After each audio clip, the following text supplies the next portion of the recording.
que riqueza de experiência, né? Então, à luz dessa experiência que, como vocês viram, né, significa inovação no território e produção de resultados, a gente vai passar agora a palavra aqui para a Martine e para o Antônio Bresolim, para eles fazerem uma reflexão, né, sobre a questão justamente dessa equação, resultados, impactos, como a gente avalia isso. Vocês também dividam o tempo de vocês da maneira que vocês acharem melhor, tá bom? Gente, o desafio que o Galassi passou para a gente também não é pequeno, porque, como ele falou, eu e a Martina, a gente ministrou um módulo na pós, né, no curso de gestão de projetos sociais no território, e esse curso era justamente sobre como fazer a gestão voltada para resultados e como, então, nesse contexto que a gente está trazendo aqui desde o começo da tarde, de desafios complexos e novos, que exigem inovação, que exigem essa integração para o território, e acho que o Marcelo e a Andrelissa trouxeram um projeto aqui para a gente refletir a respeito de como que eles foram vivenciando a elaboração disso na prática. O que a gente vai propor para vocês aqui, muito resumidamente, em 20 minutos, que é um conteúdo que a gente trabalhou em 8 aulas, é como que a gente, então, começa a olhar para se essas inovações que necessariamente exigem experimentar coisas novas, fazer de uma maneira diferente, às vezes mergulhar num ambiente que é desconhecido, porque o que a gente já conhece não dá conta da complexidade, não dá conta de trazer a resposta que a gente está buscando, mas como que esse processo de inovação, da gestão de políticas de projetos no território, ele pode ser efetivo. Porque a gente tem um desafio muito grande de transformar os desafios, superar os desafios, transformar a realidade social. Então, tem uma tentativa e erro, mas que ela tem que, de alguma forma, ir sendo bem encaminhada e gerar a transformação que a gente está buscando. E aqui a gente vai trazer alguns elementos para ajudar a pensar se esse resultado está sendo atingido. Se essas inovações, se a escuta, como os conteúdos, né, que a Raquel trouxe aqui para a gente, está funcionando? É qualquer tipo de escuta? Como que essa escuta traz elementos para você pensar a intervenção de uma forma que ela seja efetiva? E acho que o Andrelissa e o Marcelo trouxeram alguns elementos nesse sentido. O que eu e a Martina a gente vai tentar fazer aqui, num curto espaço de tempo, é provocar algumas reflexões que ajudam a gente a ir vendo se essa transformação está sendo efetiva e se ela está, de fato, acontecendo no sentido que a gente gostaria que ela acontecesse. Tudo bem? Antes de entrar no conteúdo propriamente dito, só vou fazer algumas perguntas para a gente também conhecer um pouco melhor vocês que estão aí na plateia. Então, eu queria saber quem que atua diretamente com a gestão de projetos sociais no território. Só levanta a mão para a gente dar uma olhada. Quem estuda esse tema? Quem não estuda e quem não atua,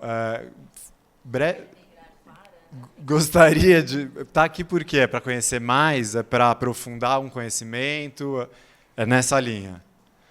Então, acho que tem bastante gente que está querendo conhecer mais e entrar mais com uma atuação nesse espaço. Isso é legal, acho que isso é bem importante para ajudar a gente a dar uma calibrada aqui na fala que a gente vai trazer.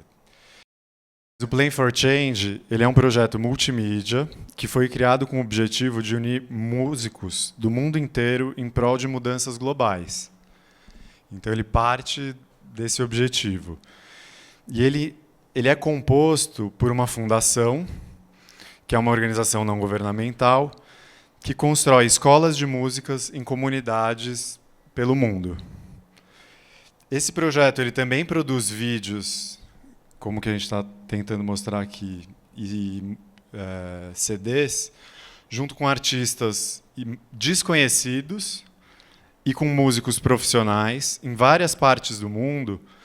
Eles tocam versões de canções que são conhecidas para diferentes comunidades, públicos e sociedades cantarem essa mesma música. Eles acreditam que, através da música, eles conseguem juntar diferentes culturas, valores, territórios e projetos. Então, era... Acho que pode perguntar, vocês já viram esses vídeos? Porque são pessoas tocando em diferentes lugares do mundo, uma música que normalmente faz parte do conhecimento de todo mundo, e produz essa sensação de uma coisa que une as pessoas, porque elas estão em torno de uma mesma música em lugares muito diferentes, e mostra, acho que a convergência que a música produz nisso, no estar junto, no olhar para a mesma... E a música tem isso, né, de que diferentes pessoas têm diferentes funções, né? Então tem o cara que canta, o cara que faz o batuque, e eles se complementam de um jeito, mesmo estando longe, mesmo nem se conhecendo, mas eles se juntam, né, para produzir alguma coisa única, né? E acho que resultado único. Também vai ficando muito claro que, ao mesmo tempo que tem uma coisa parecida que une as pessoas, você também mantém as peculiaridades e as especificidades de cada cultura, de cada povo, de cada pessoa que está cantando aquela música do seu jeito, que está se identificando com aquela canção da sua forma. Então, ao mesmo tempo que ela junta e traz uma unidade, ela também preserva as especificidades, as questões da individualidade de cada um. E a pergunta que a gente queria fazer? Acho que dialoga bastante também com alguns dos elementos que eles já trouxeram na fala anterior, mas é que se a gente tivesse que pensar, então, na efetividade, né, na transformação que esse projeto gera, quais são os resultados gerados por esse tipo de projeto? Estou quebrando tudo aqui. Quando a gente está falando dos resultados, tem algumas perguntinhas que ajudam a gente a ir caracterizando essa transformação. Você pode passar um pouquinho? Eu não estou conseguindo. É aqui? Não está funcionando agora. Então, tem algumas perguntas que ajudam a gente a caracterizar esse resultado. A primeira é assim, para quem que é essa transformação? Quem que é o público dessa mudança que a gente está querendo transformar? Quem que é o público que vai participar, que vai construir e que eventualmente vai se beneficiar dessa mudança que está sendo gerada pelo projeto? Quando que essa mudança acontece? Em que contexto? Em que momento? De que forma que a gente consegue falar, aqui eu consegui gerar a transformação que eu estava pretendendo? Por que que essa transformação ela é importante?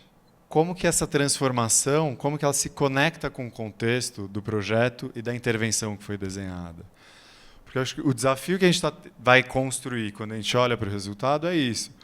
Eu quero gerar uma transformação, eu estou fazendo um conjunto de ações que deveriam me levar para essa transformação, mas essa transformação está acontecendo? Será que o que eu planejei, a forma como eu desenhei a intervenção, ela está sendo efetiva? Será que chamar tudo de Jardim La Penha, todo mundo de Jardim La Penha, resolve dar conta da complexidade, dar conta das diversidades? Não resolve. Então, vamos voltar atrás, vamos repensar, vamos ver como que a gente comunica dando conta dessa diversidade. Quais são os processos e atividades que vão contribuir para esse resultado que eu espero? Como que eu consigo explicitar essa relação causal, né, da ação e da reação, da forma estruturada de intervenção e da consequência que eu quero que ela gere, para produzir a mudança pretendida? Então, pensar sobre essas questões é muito importante quando a gente está querendo saber se a intervenção está gerando a transformação que ela se propõe. Se o meu projeto, de fato, está contribuindo para essa transformação social, para essa gestão do território com inovação, para gerar as melhorias, as diferenças que a gente pretende. O que de fato faz com que esse resultado seja alcançado? E como que eu vou saber se eles realmente estão acontecendo? Se eu realmente estou conseguindo, então, gerar um mapa do território que seja efetivo, se eu estou realmente conseguindo sensibilizar o gestor público, se eu estou conseguindo construir uma parceria que seja efetiva. Eles trouxeram alguns elementos, né, de como que eles foram mapeando e construindo isso ao longo do projeto. De novo, quando a gente está inovando, a gente tem um tanto de desconhecimento. A gente tem um tanto que a gente está experimentando, testando, acertando, errando, refazendo a rota. Então, essa construção com o carro andando, trocar a roda com o carro andando, ela precisa ter alguns parâmetros para a gente saber se está indo no sentido certo. Senão a gente investe toda a energia em uma intervenção, em uma forma de atuação, e não necessariamente ela vai gerar a transformação que a gente gostaria. Então, como uma gestão orientada por resultados, eu estou naquele momento em que me pergunto, eu vim aqui, o que eu faço agora? Né? Eu começo a falar aquilo que eu vim preparada para falar, ou eu vou olhar para o que é necessário agora? A gente tem 15 minutos, né, para acabar o evento. Eu sou a Martina, trabalho na área de avaliação de projetos sociais há cerca de 20 anos. Trabalhei para muita gente, e também sou professora, fui professora aqui no curso, e sou há alguns anos. E eu vou optar, não por falar aquilo que estava preparada para falar, mas só fazer alguns comentários sobre o que eu acho que é necessário dizer agora, nesse momento. Né?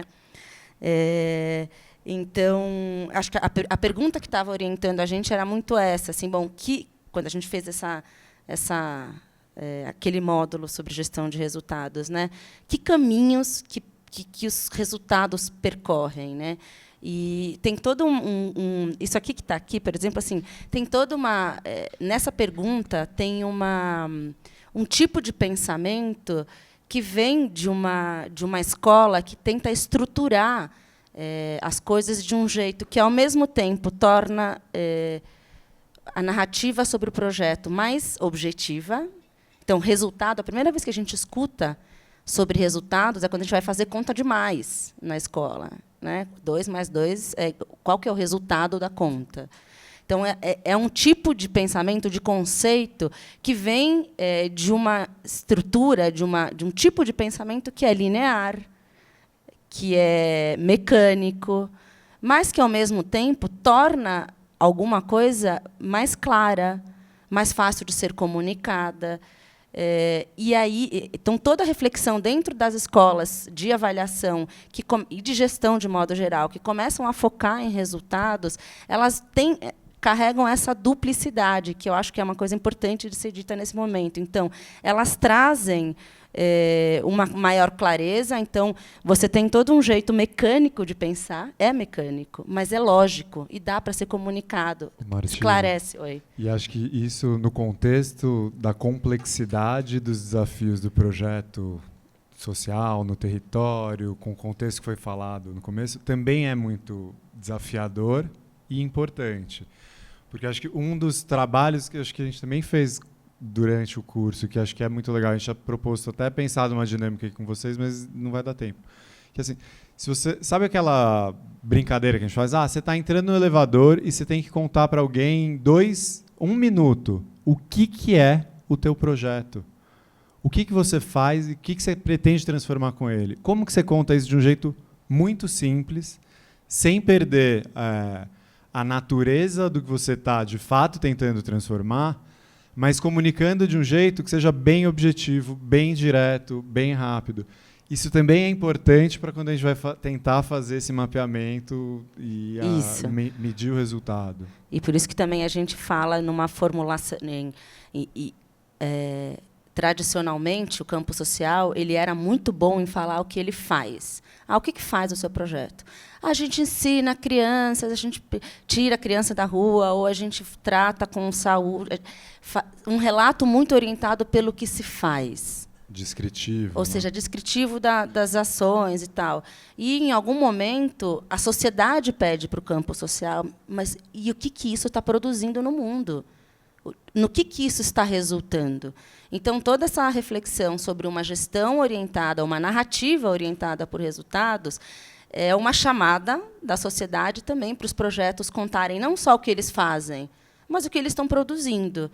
Então, tem todo esse... Bom, você tem todo esse encadeamento lógico que te ajuda a estruturar. Então, partindo do que se faz até o que se produz, né? Até a mudança que o projeto produz no mundo.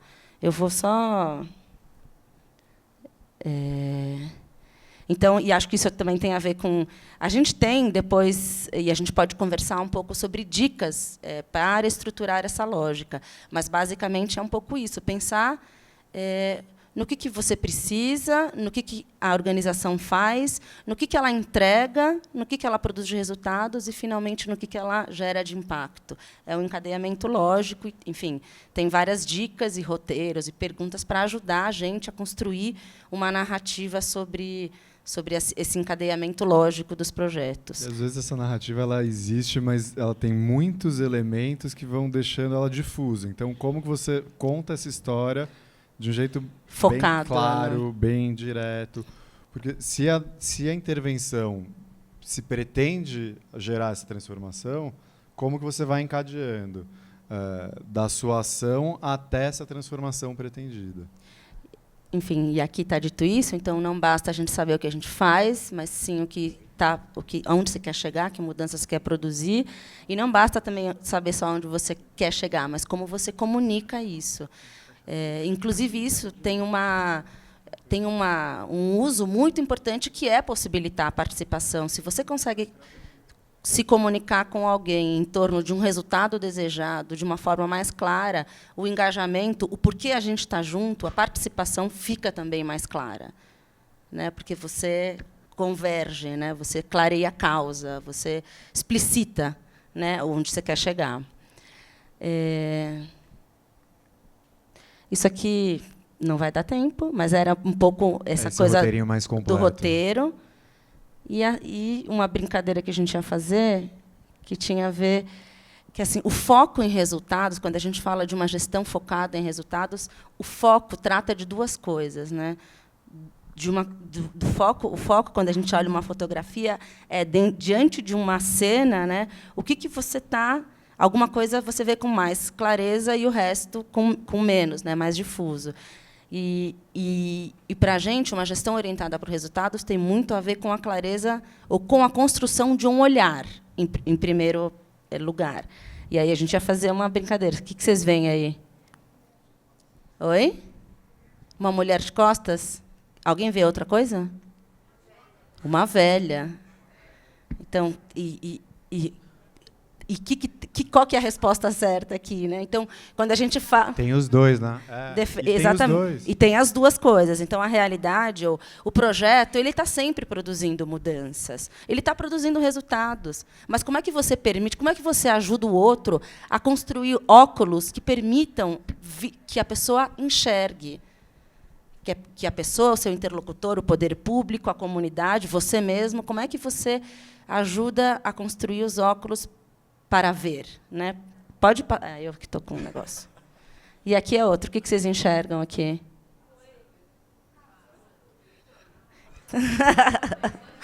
Tem as duas coisas. Tem tanto um coelho como um pato. E qual que é mais verdade, né? Não tem. E aí, enfim, essa é a filha do Antônio, que ele recebeu essa imagem hoje. A gente falou, nossa, tem tudo a ver com o que a gente está dizendo, né?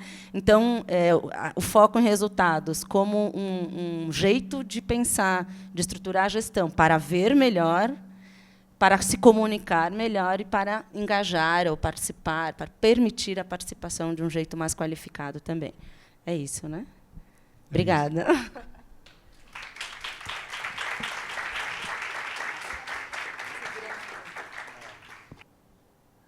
Bem, então a palavra agora está aberta com vocês.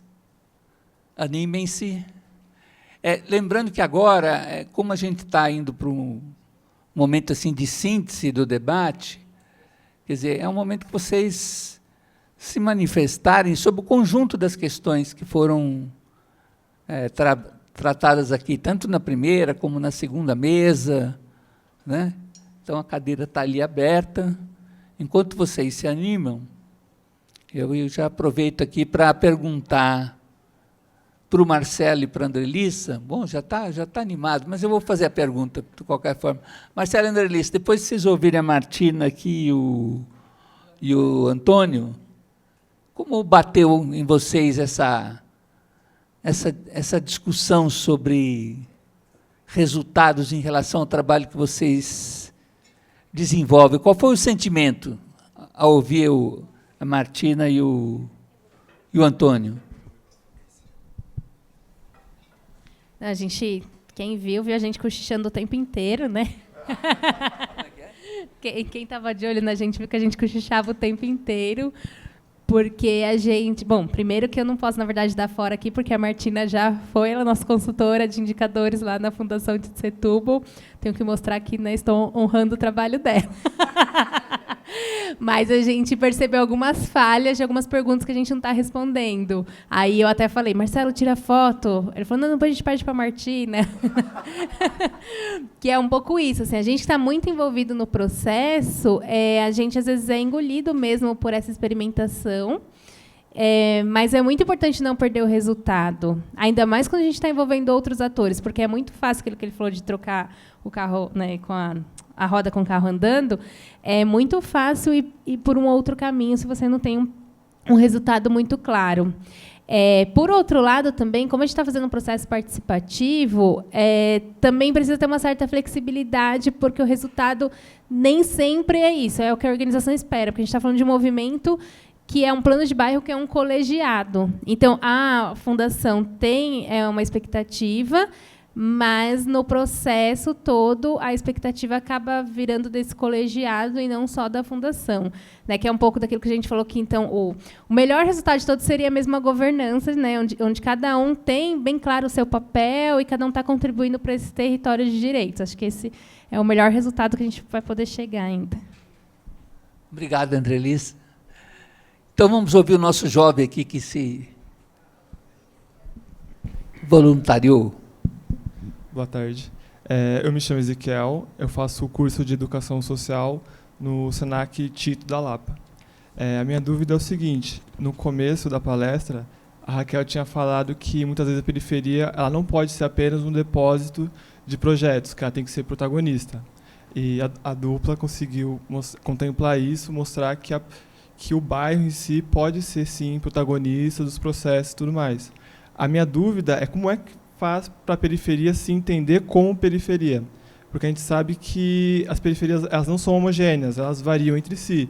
No mesmo bairro, você tem pessoas que torcem para times diferentes, você tem pessoas que votam em partidos diferentes, e você tem pessoas que professam fés diferentes. A minha pergunta é como é que conseguir fazer com que a periferia consiga ter esse diálogo e se voltar para um bem comum.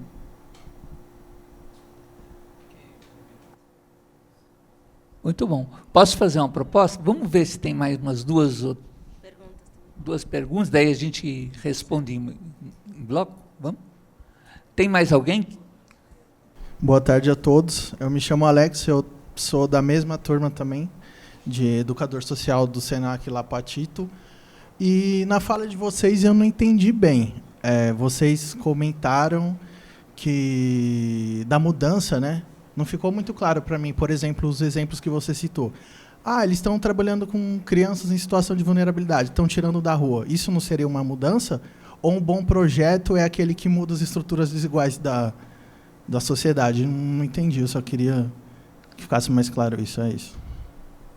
Obrigado. Boa tarde.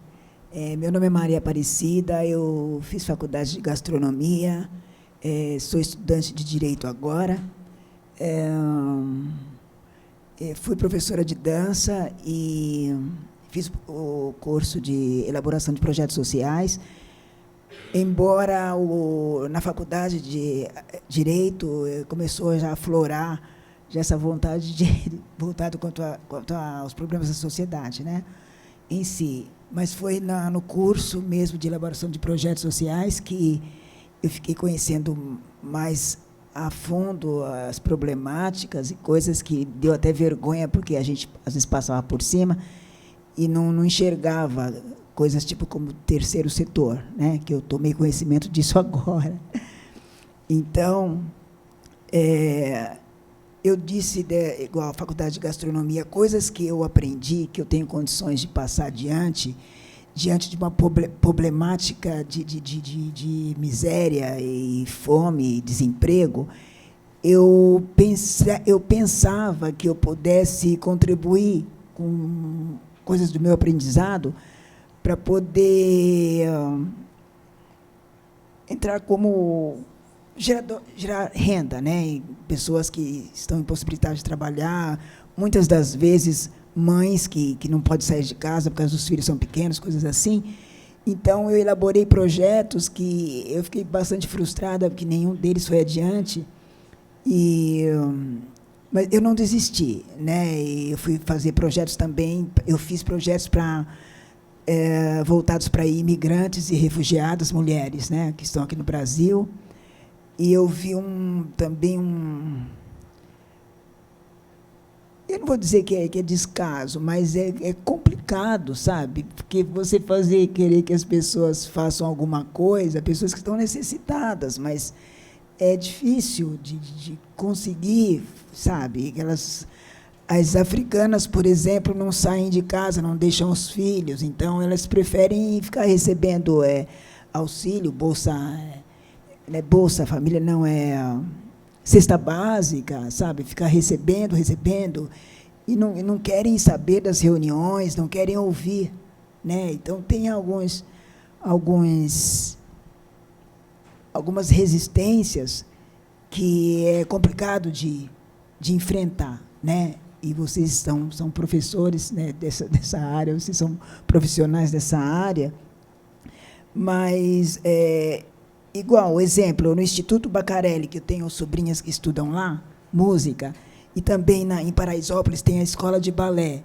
São lugares que eu digo privilegiados, porque, embora eu moro no bairro da Pompeia, não tem nem comparação com a infraestrutura dos lugares, mas eu tentei colocar balé como voluntária, não foi aceito. Sabe, durou pouco tempo e daí foi descartado. Então, não vejo interesse, sabe?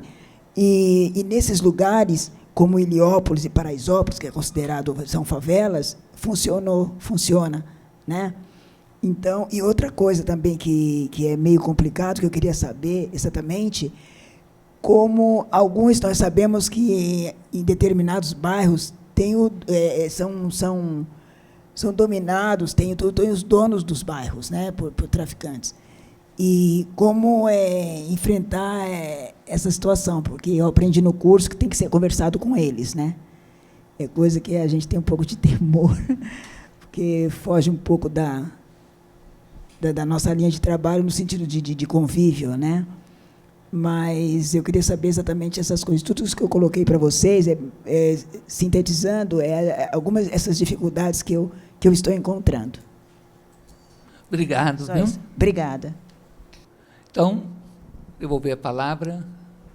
Quem quer começar? Vamos fazer uma rodada? Cada um fala uma coisa e se despede? Isso. Pode ser.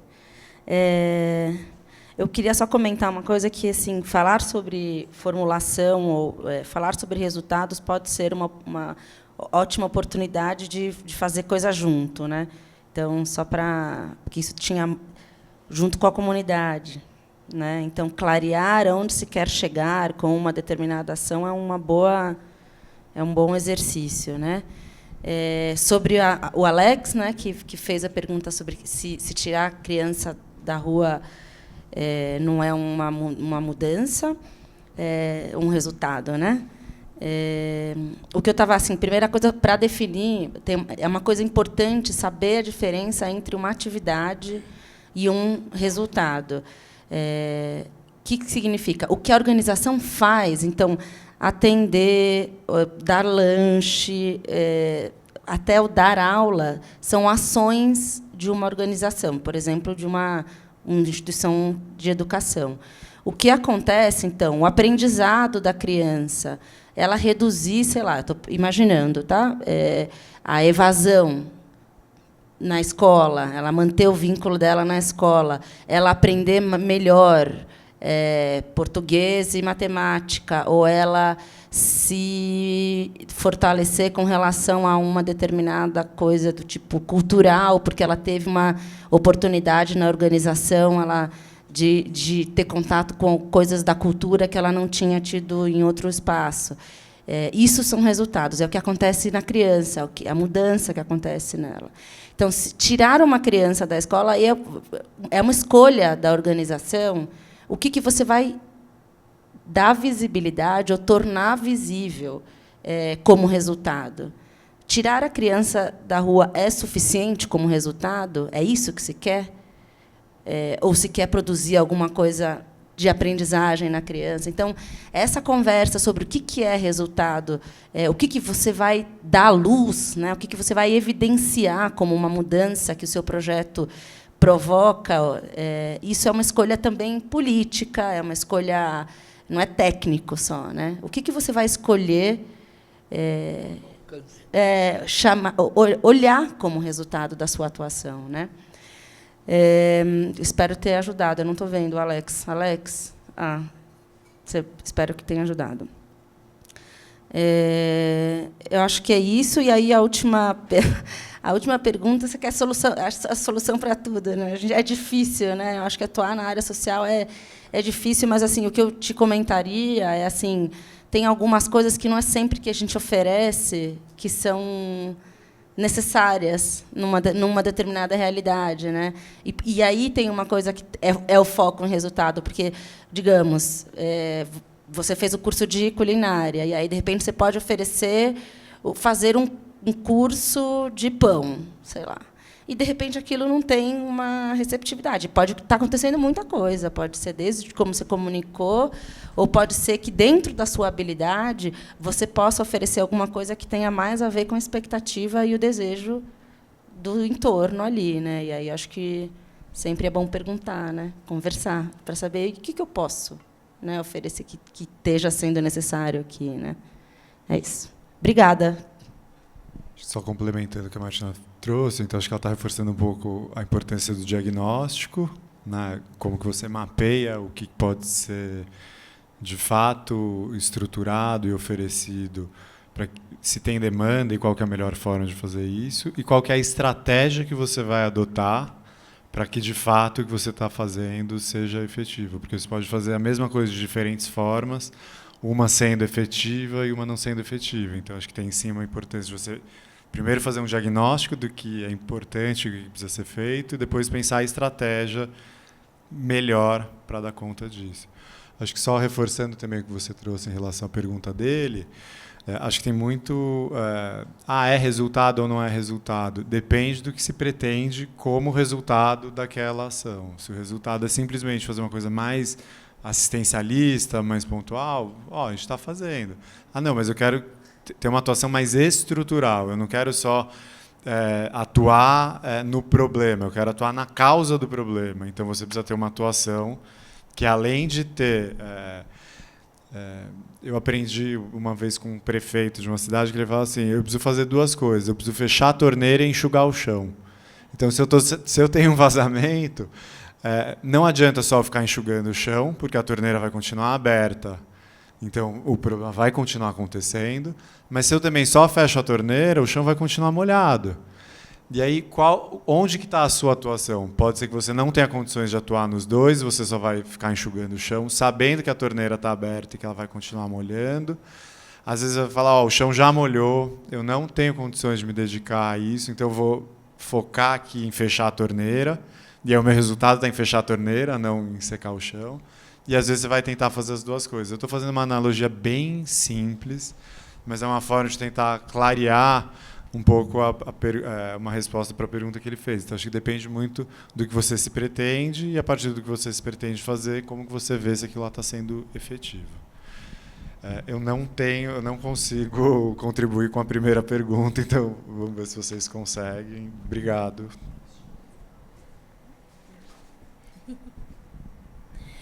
Bom, vamos lá, vou tentar fazer na ordem. Primeiro, a questão de como fazer a periferia se ver como periferia. Na prática, assim, a gente não tem como garantir. E, na verdade, um processo, quando ele é participativo, é até importante que as pessoas não sejam tão homogêneas.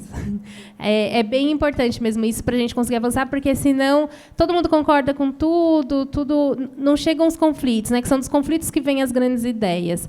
Então, por exemplo, o colegiado do Jardim La Pena, a gente tem pessoas do PSDB com PT assim, juntos.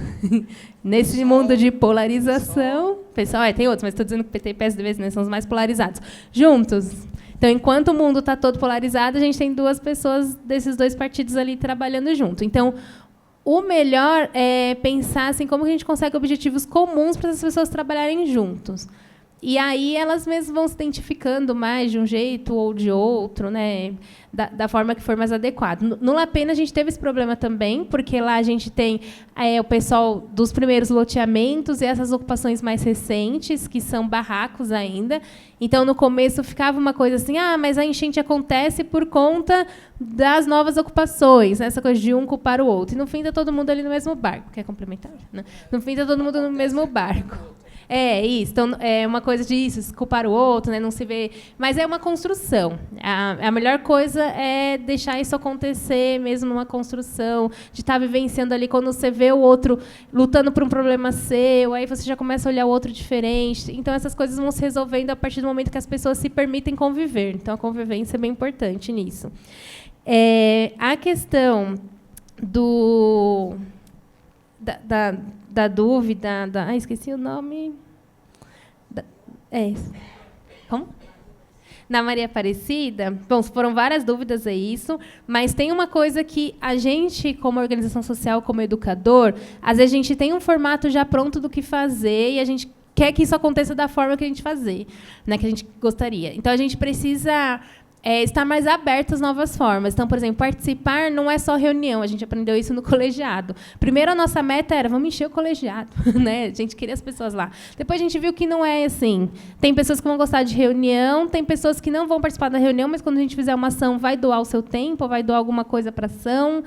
São formas diferentes de participar. E tem muito a questão do que você falou da aula de balé, né? Então, tem muito a questão também de tentar buscar sentidos para aquilo. Então, é isso. Às vezes, a criança não está indo no balé porque, na situação que ela vive, ela precisa trabalhar e nem se acha no direito de fazer uma aula, alguma outra coisa. Às vezes, não é a aula. Às vezes, é isso. O balé, para ela, é uma coisa tão distante que ela não se deixa nem experimentar. Então, como que eu trago essas pessoas para experimentar balé? Será que eu faço um café da manhã, convidando essas pessoas, e aí convido para uma aula de balé, em vez de convidar direto para o balé? Porque o colegiado também foi um pouco disso, né? As pessoas também não queriam se engajar no movimento assim, por conta disso, de pensar que era política, partidária. Vem experimentar. Né? Então, tentar dar um jeito que as pessoas venham experimentar também é importante. Por exemplo, a gente já fez um churrasco de comemoração de 1 ano de plano de bairro. Não é nenhum... churrasco, pagode, não é nenhum... é uma festa, a festa atrai pessoas. As pessoas experimentam esse momento de convivência, conhecem nossos projetos, enfim. Então, pensar alguma questão assim talvez ajude. E a questão do tráfico, a gente não precisa falar direto com o tráfico. O importante é que ele saiba de alguma forma o que está acontecendo. E isso não precisa ser diretamente a gente. Né? Isso assim, você está fazendo um trabalho que está tendo capilaridade, isso vai chegar. Por exemplo, eu mesma nunca falei com um traficante lá. Ele sabe quem eu sou, eu sei quem ele é, mas a gente nunca se conversou. E tudo bem. Assim, ele está sabendo do nosso trabalho por outra pessoa. A primeira pergunta, eu acho que, Martina, me corrija se eu não estiver falando besteira, mas eu acho que também funciona isso para quando você vai buscar recurso. Porque se a gente falar que é importante tirar a molecada da rua como objetivo do seu projeto, aí eu teria várias questões. Na verdade, quando a gente tira as pessoas da rua, a rua é ocupada por... Né? Como é que que impacto esse projeto está tendo, se, na verdade, o lugar da rua, que é o lugar da convivência, o que está faltando hoje é a convivência dos diferentes. Aí a gente fala, como objetivo do projeto, a gente tem que tirar a molecada da rua. Ferrou, né? Tem que ocupar a rua, porque a rua é um ambiente de aprendizado e é onde você vai encontrar o outro e vai ter diálogo. Eu acho que qualifica muito mais os projetos, né? Dá mais clareza, enfim. Invisibilidade da periferia. Infelizmente, a periferia... E eu me considero um agente da periferia, porque moro lá, nasci lá, enfim. A gente não foi educado para estar nesse lugar. Por um acaso, né, você está aqui, você está pilotando um projeto, a instituição que você trabalha, eu estou há 14 anos, investe nisso. Então, quando a fundação vai fazer uma atuação em São Miguel, ela vai contratar pessoas de São Miguel. Não que não vai ter pessoas só de São Miguel. Como é que ela faz essa mistura? Dá muita treta, dá pau, entendeu? Não é fácil. Mas as coisas, a periferia, a invisibilidade é muito mais estrutural. Porque as pessoas que estão lá, elas se encontram, se conversam, né? Fulano sabe de ciclano, né? A famosa rádio peão na periferia, 2 minutos que aconteceu um negócio no campo, todo mundo está sabendo na segunda-feira, né? As pessoas se falam, se encontram, mas infelizmente a gente não está lá para isso. E por muito tempo a gente funcionou através do vereador, né? Então aí tem as lideranças comunitárias que vão lá, toda eleição, ganham lá 2, 3 mil reais. Nada contra, eu acho que é isso, é um trabalho, tem que... Mas isso também inviabiliza o processo comunitário. Associações de bairro, o que enquanto política pública fomentou as sociedades de bairro? Virou cabresto político do território. Algumas mais, outras menos. Então, aonde a convivência comunitária, aonde vai dar o sentido do coletivo, vai sair do individual, não existe mais. E a periferia vão ficar nos seus guetos, né, conversando com a sua turma. Então, no La Pena tem 15 times de futebol. 15. E os caras se odeiam, porque um ganha do outro no campeonato, enfim, briga no campo na segunda-feira, a gente fazia reunião do plano de bairro, brigava no domingo no campo, na segunda-feira tinha reunião do plano de bairro. Adivinha onde o pau comia? Né? Mas, enfim, a periferia hoje está bem mudada isso, né? Os projetos de impacto periférico, todo empreendedorismo periférico, empreendedorismo tem uma coisa que é a tradução, né? Tem a tradução das coisas. Eu lembro que numa reunião a gente falava de equipamento. O nosso entendimento de equipamento era a UBS, era a escola, até que a moradora chegou, mas espera aí, o que vocês falam de equipamento? O que é equipamento? Aí a gente falou, não, é a UBS. Não, eu estava pensando que era projetor, caixa de som. Tem uma tradução que aí o terceiro setor chega com umas palavras bonitas e eu fico fazendo essa função de traduzir, né? Que às vezes eu também não sei, mas eu fico prestando atenção. Então, a periferia não está nesse lugar. Hoje está mudado, né? Hoje as pessoas chegam, falam de gíria, né? A gente também, de um lado, tem que suspender os nossos preconceitos, principalmente para o diálogo, porque a gente vai municiado de preconceito. Então, eu vou conversar com uma moradora de rua, ou sei lá. Assim, tem questões do território que ele mesmo, lógico, que é todo o sistema, eu falo o sistema, assim, a gente foi criado para, não é uma luta de classe aqui não, para ajudar o rico e pisar na cabeça do pobre, certo? Porque a gente precisa trabalhar e quem nos dá o trabalho é o cara que tem o capital. Mas a convivência comunitária está na periferia. Sem nenhum amor, nem saudosismo, nem nada, que também é perverso, mas aonde acontecem as coisas, né, de convivência comunitária é na periferia. E hoje isso é um ativo, né? Nossa, as pessoas se organizam, não, sempre se organizou, sempre se virou nos 30, empreendedorismo, sempre se virou nos 30. Sempre cuidou do filho da outra, né, no trocado, foi lá, trocou um arroz, um feijão.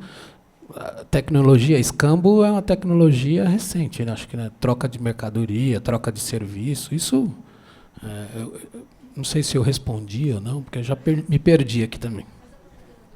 A gente tem um guia do livro, é guia ou é livro? É guia do plano de bairro, que é um pouco do processo, aí a Martina está mostrando ali, é o processo, é a sistematização de toda essa loucura, desde as oficinas, né?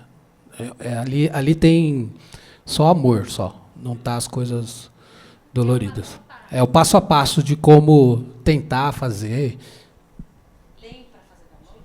Tem. Não, só para vocês que no site da Fundação Tite Setúbal, na área de downloads, aí vocês vão em publicações, tem tanto guia, territórios de direitos, que a gente fala o passo a passo do Jardim La Pena, para colaborar com quem quiser construir plano de bairro, mas sabendo que cada território é peculiar, então nem sempre vai ser receita de bolo, né? Mas alguma coisa serve.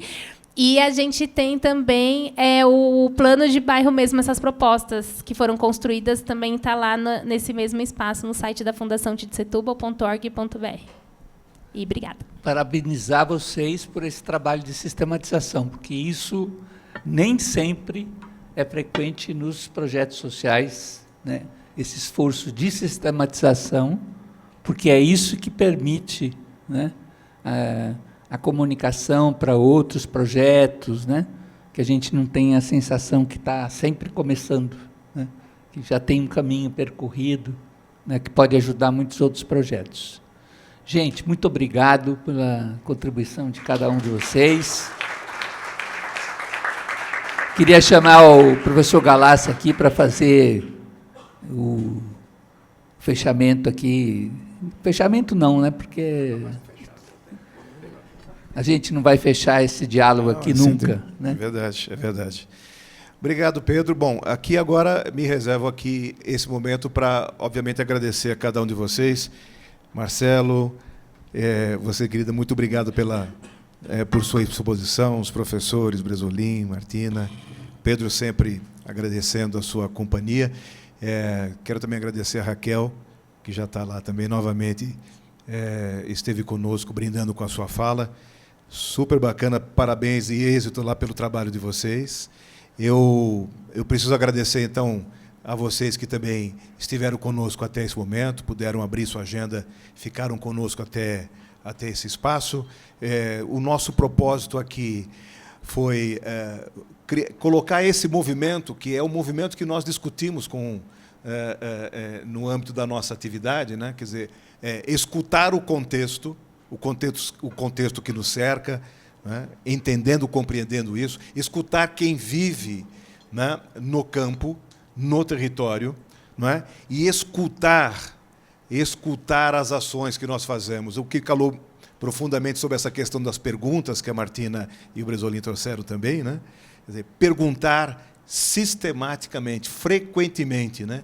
Aonde queremos chegar, o que estamos realizando, efetivamente aquilo que nós olhamos é aquilo que de fato estamos realizando. Quer dizer, questionar, perguntar frequentemente, sistematicamente sobre as nossas ações, me parece ser isso algo bastante importante. Nada de conclusão ou fechamento, né, professor? Quem seria eu aqui para fazer essa síntese? Mas também quero, então, nesse momento, estender meus agradecimentos aos tradutores de Libras que nos acompanharam até agora. Muitíssimo obrigado a vocês.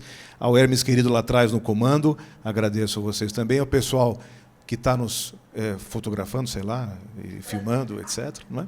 A cada um de vocês, agradeço a cada um com carinho. Esta é a casa de vocês. Professor, vai rolar aquilo? Não, infelizmente. A gente tentou aqui, enquanto eu falava, pensar na possibilidade de colocar o filme, mas, infelizmente, não aconteceu. Né? Eu encerro aqui, convido vocês, então, a se despedirem, fazer o seu network também gostoso da gente se encontrar. Até um próximo momento, certamente, viu? Um até breve e muito obrigado novamente.